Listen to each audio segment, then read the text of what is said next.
Hello, my name is Whisk, and this is the second video in the series of reviewing legendary Kris Perovic's Chaos Turbo matches.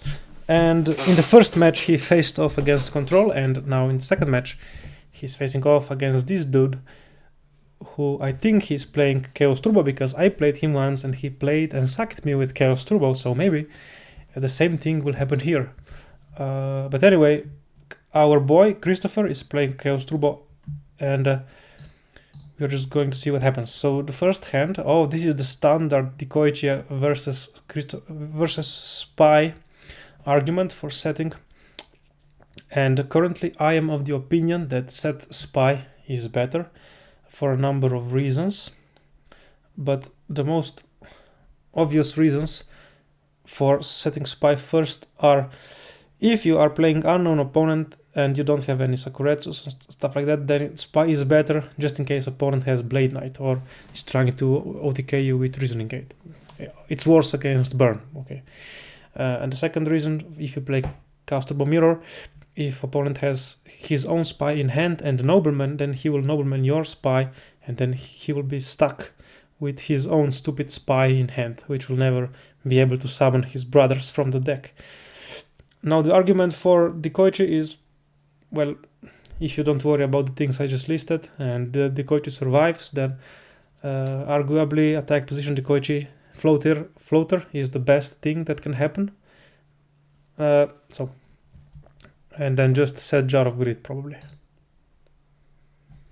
Okay, so it is Chaos Turbo. Oh, he bricked on 2 Thunder Dragons.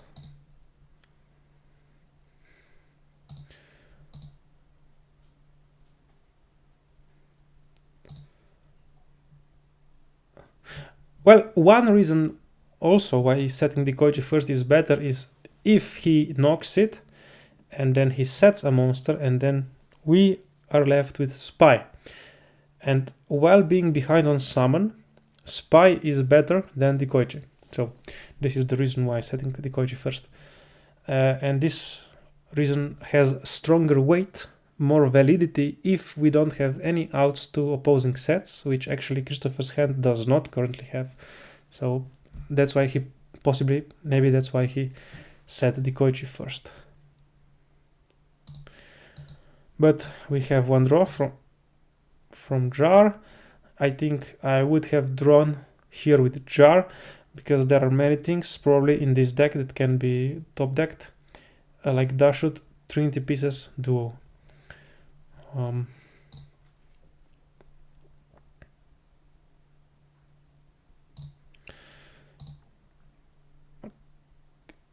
Okay, opponent gets double Assailant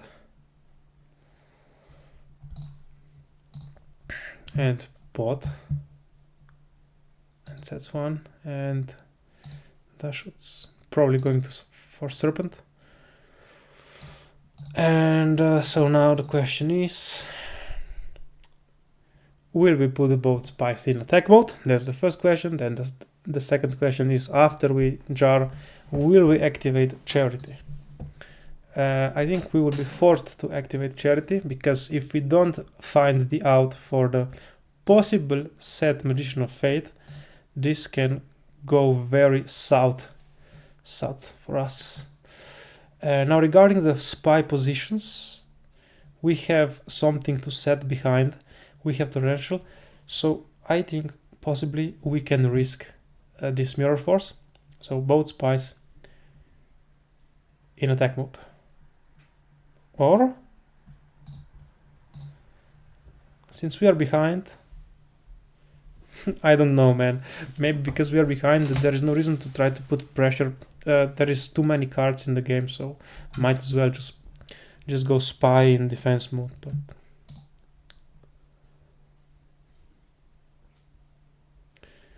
yeah, so Goblin.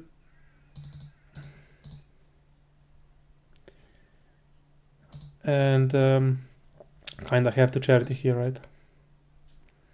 Okay, we got the out for this, and we also have Duo, but the question is, will we Duo? And the answer is no, we will not, because there is no Darks yet in the graveyard. Definitely don't want to put his Darks in, and he also has double Knight Assailant in hand. So we are going to discard maybe Thunder Dragon and Spy, but I would keep Duo. I would not discard Duo. So Spy and Torrential. Or Thunder Dragon, yeah, fine. That's fine. Oh, well, if he gets Chaos Sorcerer next turn, I will say, naughty Kris. This was not a good play.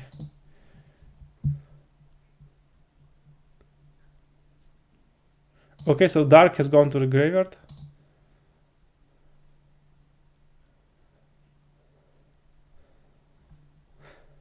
Now let's see.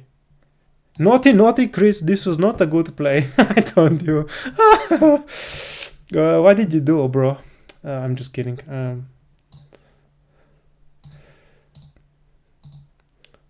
Let's see, was there any reason for Duo that I'm missing? I don't think, man. I don't think so.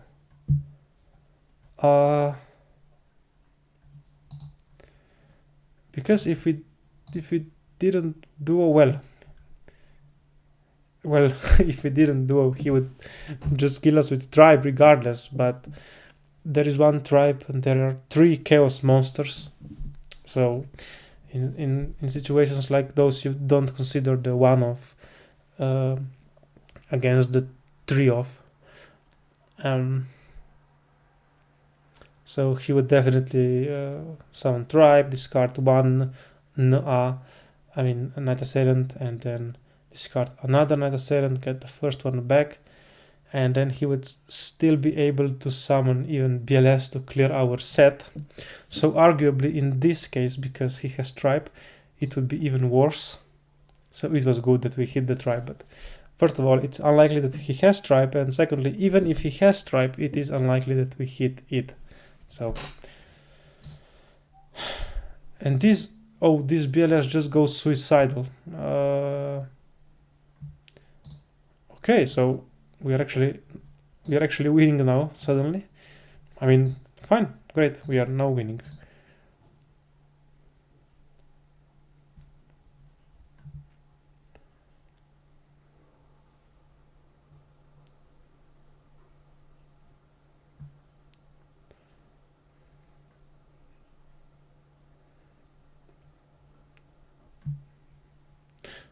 Oh, not setting Ring was interesting. I thought, well, he would set it, but you know, of course, he's trying to play around the Heavy Storm, and it's better because opponent is already on the 1800. So if we will just set this ring when we can ring for game for sure, which is not yet. Oh god. This is getting spicy now.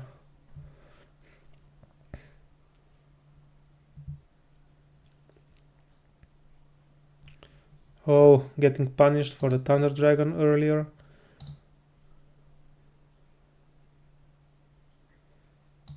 And now the game shot is over.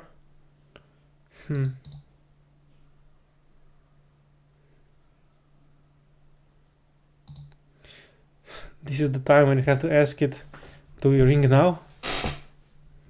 Because if you don't ring now...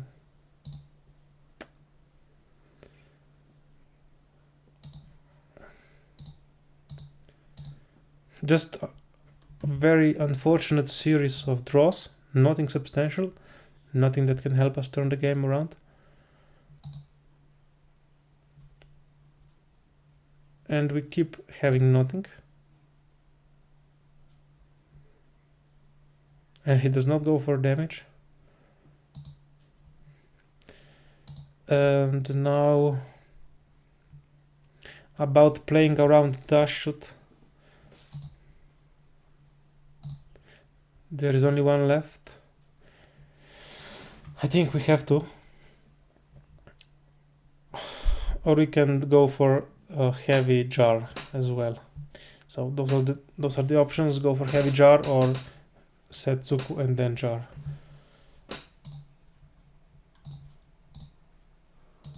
Oh, the third option was to just discard Thunder Dragon, of course. And we just keep getting nothing still. And now we can, well, we have to set Tsukuyomi. And it's time to lose. Oh, we are still in it. Okay. Yeah, this is crazy. GG, good game, Kris. Opponent. The coach goes back. We have upstart and pot. For sure, there is no reason not to duo now.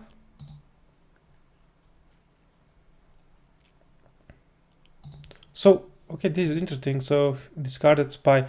So, either he has the same theory as us, so not setting spy first, or the first is already spy. So, which is more likely depends on whether or not you know your opponent and his patterns. So, you see, this is sometimes also important to have to know the patterns of the opponents.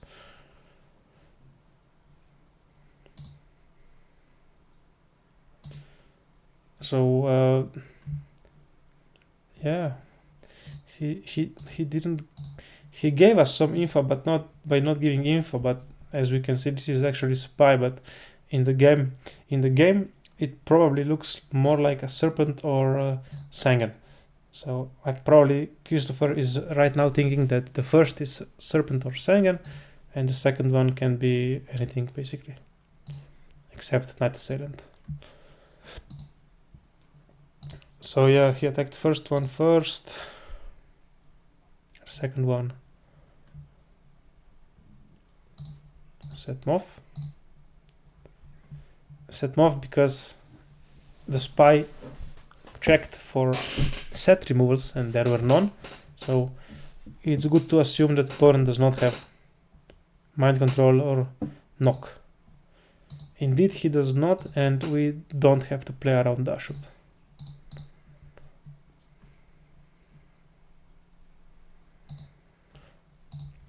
Okay. We have some nice advantage, but we don't have any clear way of getting rid of the spies. So we will attack the set, and then whether or not we set spy is debatable.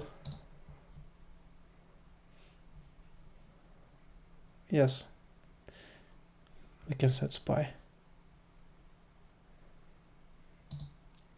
This is what I wanted to say previous turn but didn't. So if we set spy, then we can't set the actual flip if we top deck it next turn, like the Koichi or Moth.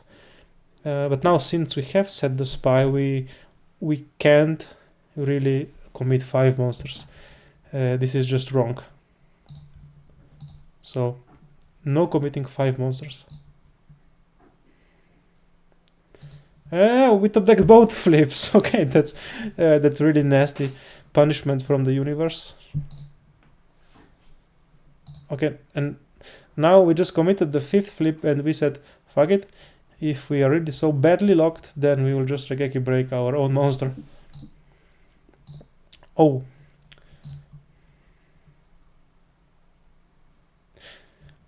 Well, what is more valuable? Opponent having another one of those 3 spells or us having Regeki break? So Christopher thinks that Regeki break is less valuable, but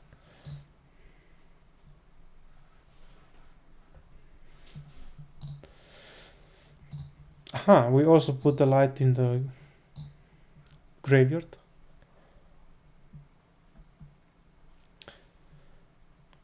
And it's time to finally start clearing and hope that the opponent does not have Torrential. Oh, so he sends BLS back. Interesting. Then we can still start clearing. Oh.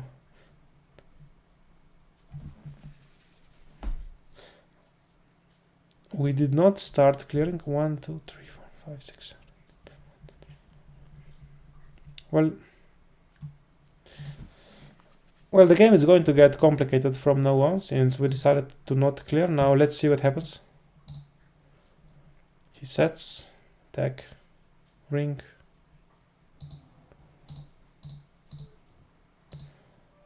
Okay. This was a good turn for us, if he doesn't have fate. No fate, this is good. This is not so good. And okay, so we are holding Dashut, and this is fine in the games where, in the game states where the complications are so big and so many cards are played that basically doesn't matter even if you know his hand or not,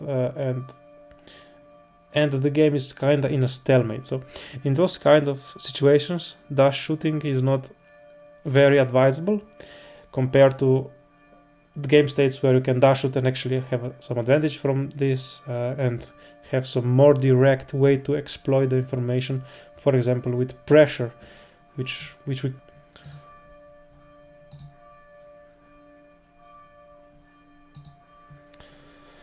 had to rid of Tsukuyomi. I agree.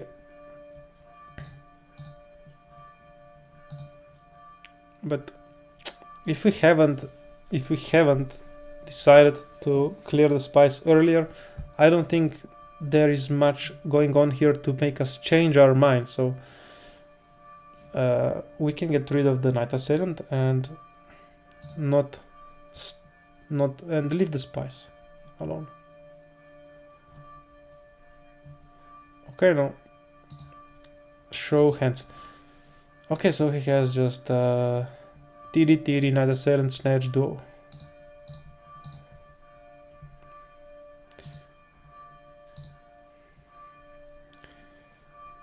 Okay. Yeah, okay. TD, Night Assailant, Snatch, Duo. First, we can kill the breaker for free. I mean, why would we do that? Sorry. It's better to Tsukulup, of course. We are looking for any snatch outs. So if he snatches, well, we are in such advantage now that yes, even if he snatches and tributes, that's fine. We will just continue the pressure next turn and bombard him with the advantage. So this is a very good call to go now, to go in. But with both, well, this is something I would not even consider doing, because one snatch can now get rid of both CSs, like snatch, banish, tribute. So I was thinking that we'll only summon one CS, and if he snatches it, then he is forced to tribute it, because otherwise we just have Heavy Storm. But if he tributes it, then we have a second CS to clear the board again. So interesting.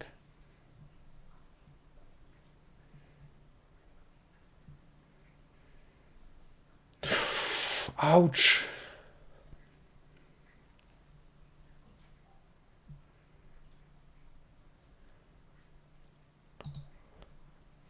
Okay, so he won't tribute sound because he has a much better flip that he will be able to set. Oh, I can see it's not much better, it's just Serpent. But you see, now I don't see what was the point of this double CS summon.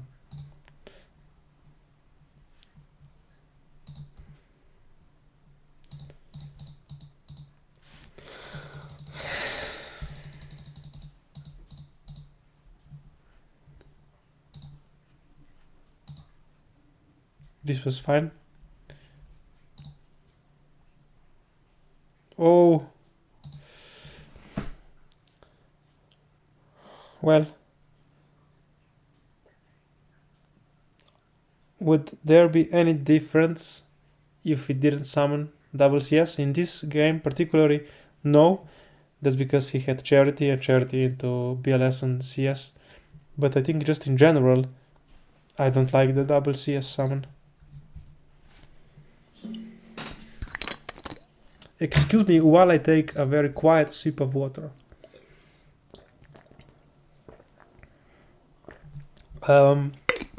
Personally, I don't like to keep MST in this mirror match because exactly of us, just scenarios like this. It's like, do you set the MST or not? Either way, it's hard to find any value of it. It's hard to even make it trade 1-for-1 without being in danger of like going -1 against some stupid breaker, or well, the best case scenario is just to hold it for snatch.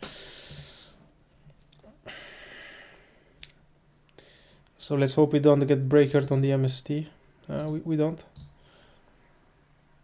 And yeah, this is also one way you can use it. If you have took the risk to set it, you can go 1-for-1 trade. It works best if you have some advantage, which we currently do not.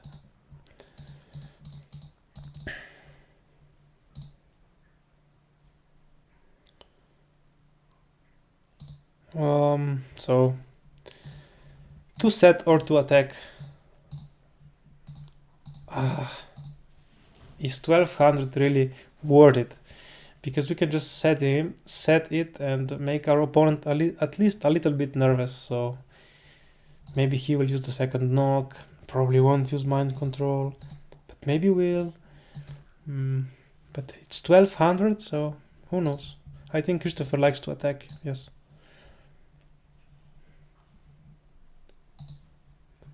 Whoa, we just keep drawing the gay boys here with no lights. Okay. It looks like we will never be able to set again in this game. Maybe we will be. Duo now? Duo now? Yes.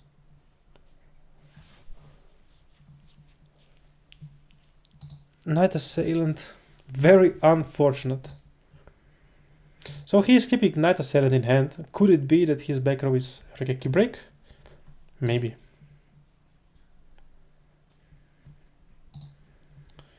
We are just continue to pressuring because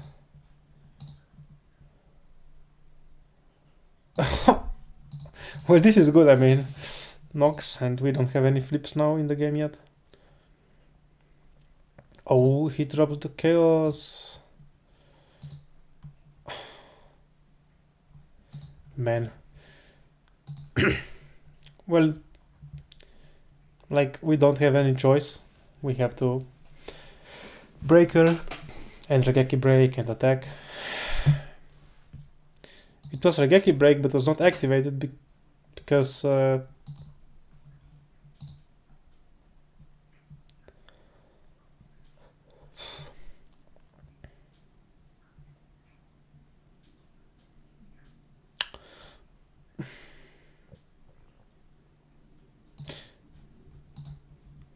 I mean, I guess we have to.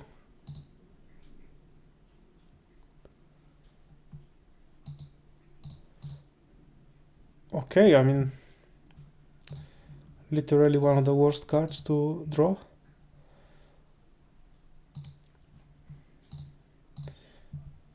Yes, I think we should pressure, and especially opponent going to 4 now. This dash now becomes good. Good, not good. Okay, good. Not so good.